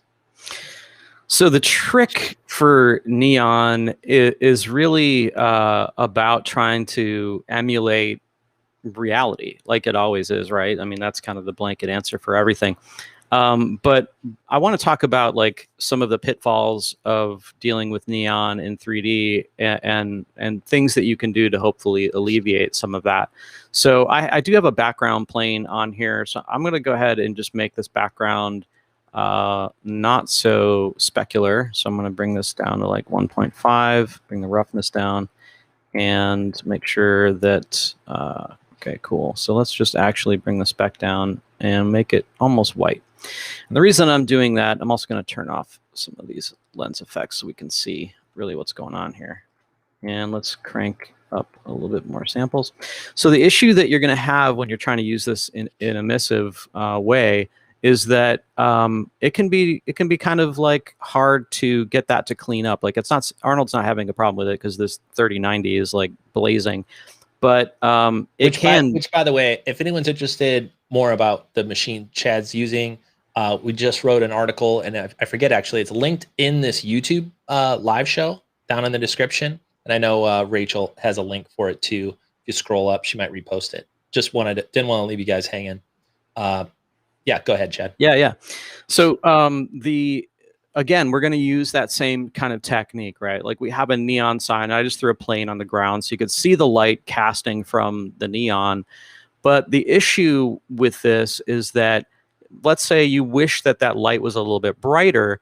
Well, yeah, you could come in here and you could adjust the blue intensity right here, and we could crank that up to like, you know, crank that way up like that. But now it's sort of lost its charm because neon lights are not that bright. And a lot of the times they barely ever get completely white unless the camera is like, the aperture is like wide open or something. So let's just bring this back down to like where it was. I think it was like 10 and 3 or something like that. And so another trick, like what we did before, is like, what do we do here? Do we throw like an area light in front of this and like make it blue and like let that cast out? That can work. In fact, we could try it. We could just drop an area light in here really quick, drop a quad light in, and let's just push it away from the wall. And using our rotate 90 scripts that we have here, we could kind of like manipulate this area light to kind of be in the same position as that sign, and we could make that area light you know, blue, and we could kind of do something like this. Maybe that's not quite the right blue. It's got a little bit more of that. Like that's probably better. And let's raise it up into the air a little bit. So that's not a bad fake. It's not a bad fake. It's not a bad fake at all. And sometimes it's all you need. Like sometimes that's all you really need to do is like a little bit of something like that, and it looks better. But it's not quite as good because we're not seeing that light cast on the wall. We're only seeing it cast down on the floor. Right. So like that's really, it's closer, but it's not quite where we want it. So let me unhide what I've got going on here. So I do have I took all of these letters and I combined them into one mesh, and it's sitting on top of these other lights or on these other geo, which is why it all just turned black. So what we need to do is we're going to take this one that I just baked out, and we're going to make that into an Arnold mesh light. So I'm going to grab a light, and I'm going to come down to light type and the light tab right down here. Hopefully you can see this. And then I'm going to grab mesh light, and then I'm going to head over to the main tab, and I'm going to select that piece of geo, and hopefully it works. Let's see. I might have to restart the IPR. Am I still with you guys? Yeah, I got you. All right. I think I might have just crashed. So this is the mesh light, same as the lamp. Same exact method. What you're doing is basically you're going to be tricking it into having. Let's see if it'll come back to life here. Yeah, there it goes. And I'm going to hide this geometry. Obviously, we don't want this to be visible. So, but we do. The downside to this method is, and I was kind of lazy, honestly. I should have set up a different mesh light for each one of them that's a different color, because as it is right now, it's like it's not really. You only get one. So if I make this like blue, we do get that nice cast, and we're getting it cast on the wall a lot more efficiently now. So that's just another method that you could do. In fact, let me just make sure that I would probably make it so the only thing that would cast on is going to be the plane and maybe the floor. So let me just head down into the background layer. So I'm just jumping over to the light and just making sure that it's only going to affect the light and the wall only. So that's a little bit more efficient. Okay, so let's bring the intensity of that down because it's way too bright right now. And again, now that we've done that, we don't need this light to contribute to GI. So I can head over to the Arnold tag for that and turn it off. And what that's going to do is now we're only going to be getting light from our actual mesh light that we built. So that's like hidden at this point. Yeah, at that point it's hidden, but you can see I should have done the pink one because my cheat, I'm showing the downside of this cheat. So again, like it's about choosing what makes the most sense for what you're doing and trying to, you know, get the most out of what it is that you're building. Let me go ahead and hide that. There we go. Is there an equivalent in Redshift for mesh lights like this? I believe they do mesh lights. It's been a while since I looked. Man, dude, I guess let me just go look really quick. Let me grab a. We got a question in the chat, and if you're in the Slack channel too, don't forget to kind of hit up there and track down some of these details for the other renderers. You know, I don't think they do mesh lights. I don't think they do unless it's like a tag thing. Let me look. If they don't, they should because they're fantastic.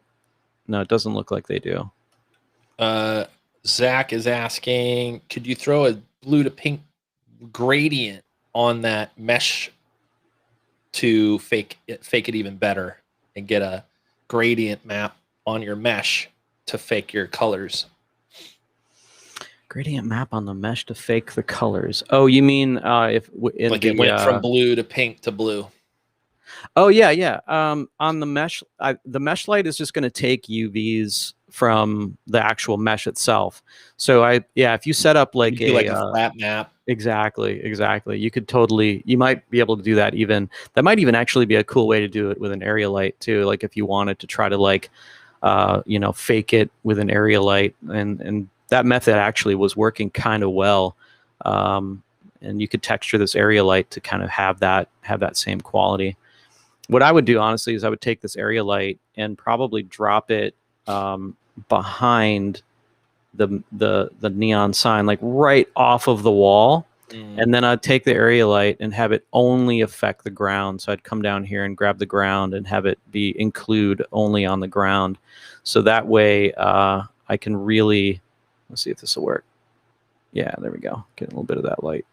It's just going to give us a little bit more of that like realistic vibe. It's coming a little bit more from behind these a little bit, but it kind of is up to the user. Rachel's reporting that over on Twitch, someone mentioned, Zach actually mentioned mesh light option under area light. So it might be in the area light. Okay, let me check that. It's been a while since I looked in there. Thanks for that, Zach. Appreciate it. Oh, damn. I probably should not have created an area light, a Redshift area light while I'm running the Arnold IPR.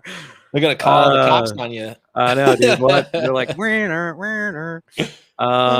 yeah, you know, I don't know. I'd have to look. Hit up the Slack after the live show, and I'm sure we'll be people will be talking about it and sharing stuff as well. So thanks for the note there. If that's the case, that might be the exact answer. Watch out, you're gonna break it. So these, we're really excited to get these out to our Plus members. This will be one of a few things we're launching here in the next couple weeks in Plus. We got a huge launch coming up soon. This will be included. And what's really cool about this is it's not just the neon materials. So if you zoom in, you talk a little bit about the neon materials, and then I'll just tell you now. Not only do you get the neon materials, that Chad will talk about some of the details he added to these things. But you also get this entire neon alphabet. So you'll be able to download this alphabet here, and just like Chad made this sign in here, you could bring in all the letters you want and make any name and company and whatever you're working on. We even got some awesome, not quite emojis, but what do you call those, like symbols and stuff too, included in this set. So team did an awesome job on these, and these are included in your membership. They'll be in that other downloads area, and it includes all the brackets and everything, right, Chad? Everything. Yep. Everything you need to hang it on the wall. Brick not included. Wait, brick included in the everyday material collection. Oh, snap. Boom. No power though. You have to power it yourselves. Yeah. Voltage. Wire it up. You got to wire it all up behind the scenes. Yeah, it takes a lot of energy.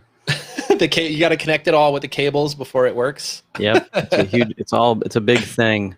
Anyway, Chad, can you zoom in a little bit and talk about some of the other details? Because what's really cool about these, not only if you use them with this alphabet, obviously it just works right away. Drag it on top, you get it. But talk about some of the other details that you added to make these neon materials look so realistic. And even if you're not a Plus member, I think you can learn a little bit of how Chad approaches the making of these materials. You know? Yeah. So they're just very efficient, simple materials for doing neon, but they also they just look realistic for a couple of different reasons. They have a little bit of like surface imperfection to them, which you can kind of see if we zoom in way on the screen here. And then the other thing that makes them kind of unique is that neon isn't perfect. Like you've never seen a neon sign that's absolutely the same uniform brightness across the board. So these kind of have some of that imperfection built into them.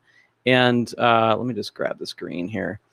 So that is kind of built into all three different renderers, just using some really clever noises and whatnot to kind of give you that less than perfect kind of look. Because sometimes the gases in the neon builds up in other areas, and you just have kind of a less perfect sign. And that's the thing that always bugs me when I see neon renders online, is that a lot of it is like so incredibly uniform that it just like feels fake to me.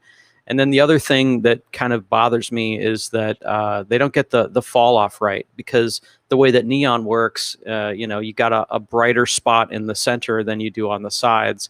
So getting that right is important.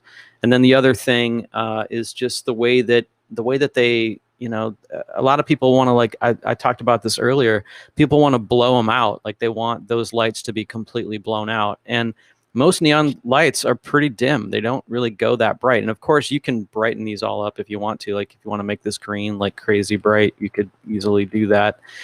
And if that's kind of the look, maybe it's a really dark shot and your camera's, wide open, then that might work for you. But the idea of having that flexibility and being able to have it still look good, for me, was important to have it look good in sort of a dim kind of way, because anybody can make a wire or a line in Cinema 4D, throw another line on it to make a sweep, and then like make it really bright and call it neon. Well, that's really not how I approach it. I try to get it to a more realistic level. In fact, if you bring the neon, let's just bring this intensity of the blue like way, way down.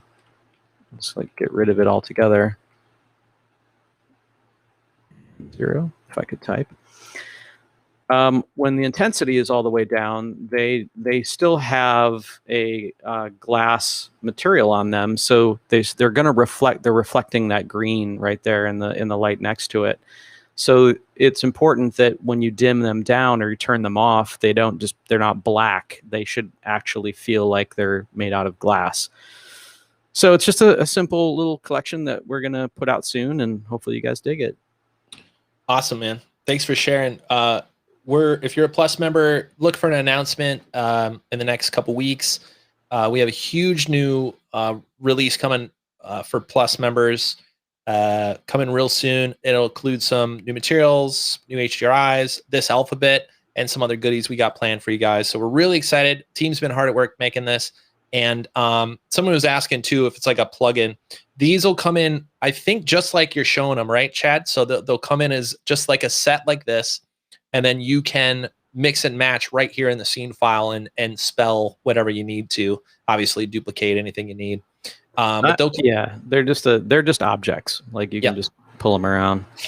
Yep, size them how you want, move them around, design them how you want, and you're all set to go. So we give you guys the freedom to use these, obviously, just like everything else in Plus, copyright free.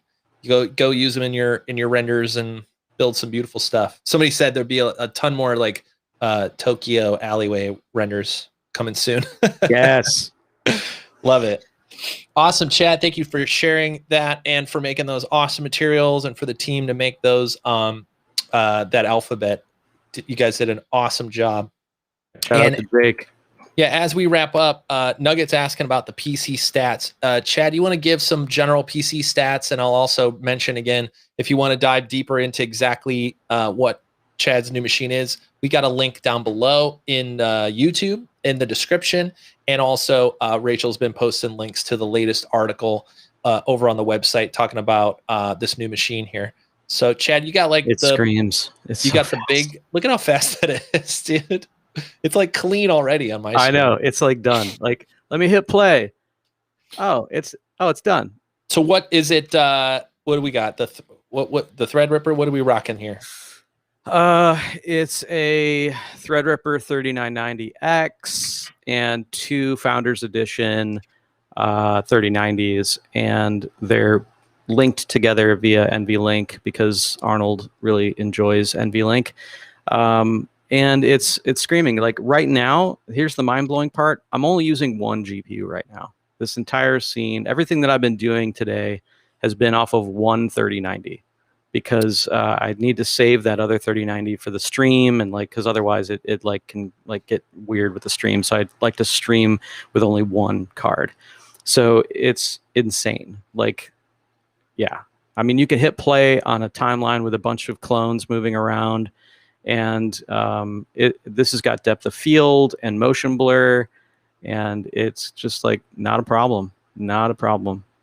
Oh my god! What's crazy is like all of the renderers kind of like start to feel like the same speed. It's weird.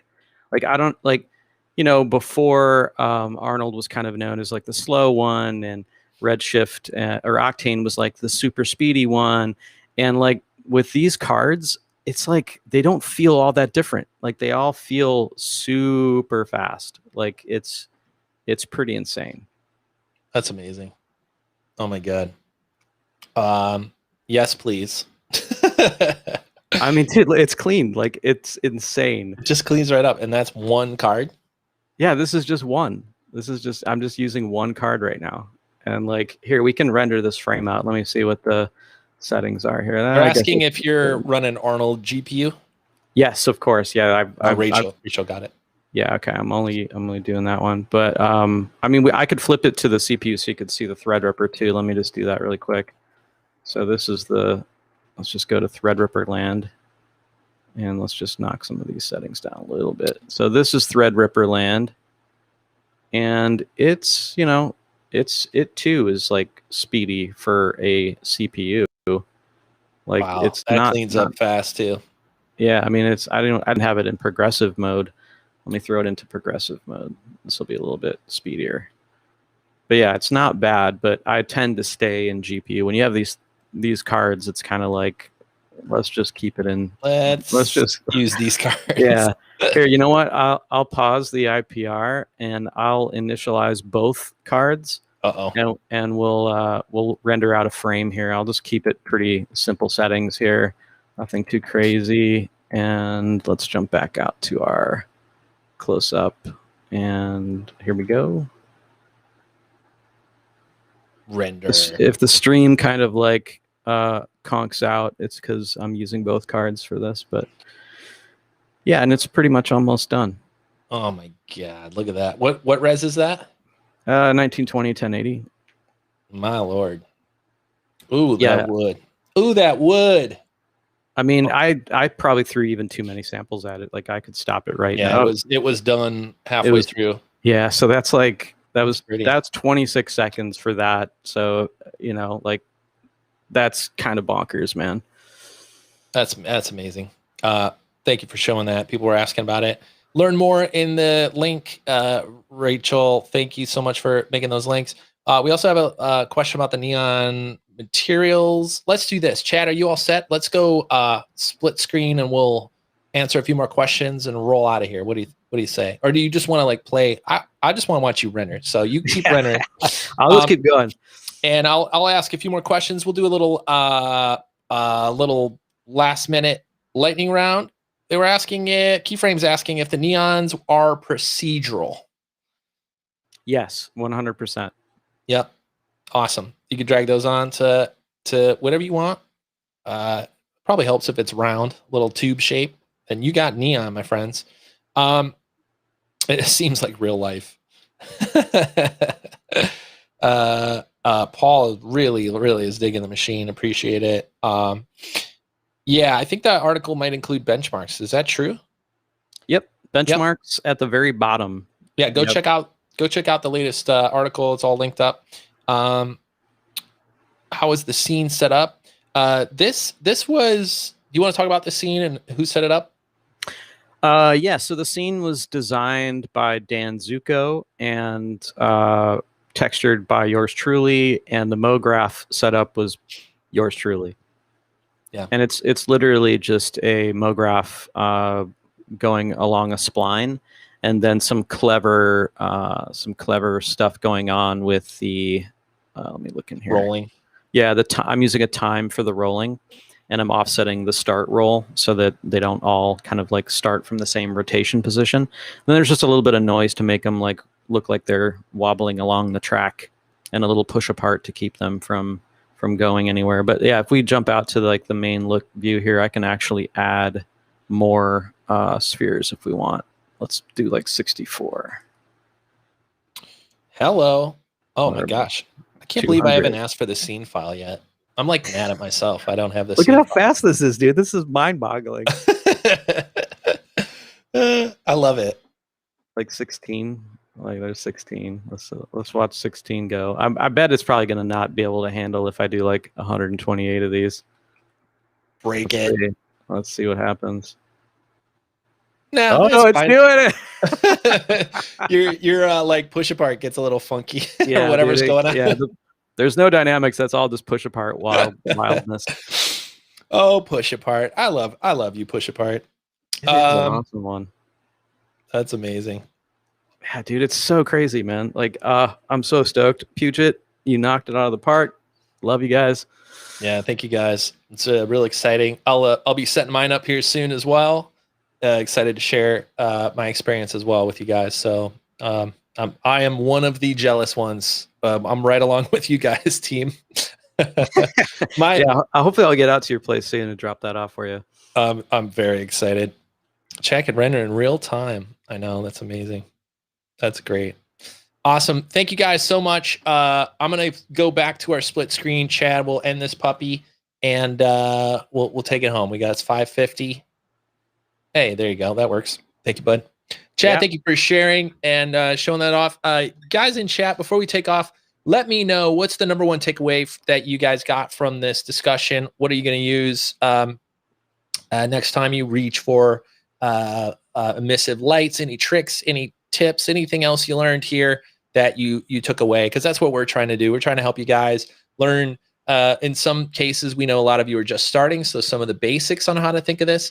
And then, of course, for those of you who've been doing this a while, jumping into the third-party rendering, trying to make realistic scenes, give you the tips and tricks to create these realistic looking renders. So let me know what you guys took away from this discussion today.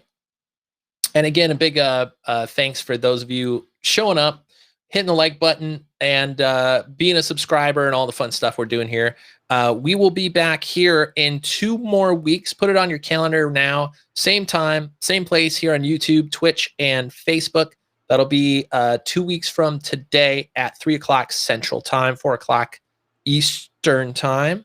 Everyone's saving their money for 3090s now. That's pretty clear. Let's see here. Biggest takeaway, I'm jealous of Chad's machine. That's about right. That's about right. Joaquin's asking if I still use Parsec. I do, and I'll plan on using that too with the new machine. So going from my Mac, which is kind of my daily work machine, and then when I use Cinema, I use Parsec to go into my PC. So I've got a video about that as well. Still using that. It's working really well for me. Just been playing in Octane today, actually. It's working really well, but not as fast as chat. Let's see here. 10 p.m. Norway time. Thanks for staying up late. I appreciate it. This is amazing. Robert joined late. He's got to watch after. He's got to watch backwards. The replay should be up. We try to cut off the intro, let the dead air intro, and get this right on YouTube for you guys. So if you missed it, watch the replay. And one last reminder. Go subscribe to the Greyscalegorilla podcast, especially if you've missed a few of these Q&As. We're bringing not only a few of these Q&As that we've done here on the live stream to the podcast, but also some interviews and some other things that are coming up really soon. So stay tuned there. Don't forget about the Greyscalegorilla, obviously Plus, but also the free account that we talked about earlier. That's right there on the website for you guys. And if anything else pops up, come say hi in the Slack. We love hanging out with you guys and learning right along with you. So come say hi in the Slack. Bring your questions. We got an awesome crew there helping out. Rachel, thank you again for all the amazing links. Thank you, team. Thank you, Greyscalegorilla team, getting all this together. Chad, thank you, buddy. Oh, you're welcome. Happy Thursday, y'all. Happy rendering. Stay healthy. Stay happy. Keep rendering. And I don't even know if I want to go play an Octane right now. I'm like, you ruined it, Chad. I know, dude. I'm telling you, it's crazy. Oh Plus members, be ready. Yeah, be ready. Plus members, Plus be ready in a week or two. We got some huge stuff coming your way. All right, that's it. Thank you guys so much. And we will see you in another live show really soon. Goodbye, Chad. Goodbye, chat. Goodbye, Rachel. Goodbye, Internet. Bye, everybody. Bye, y'all.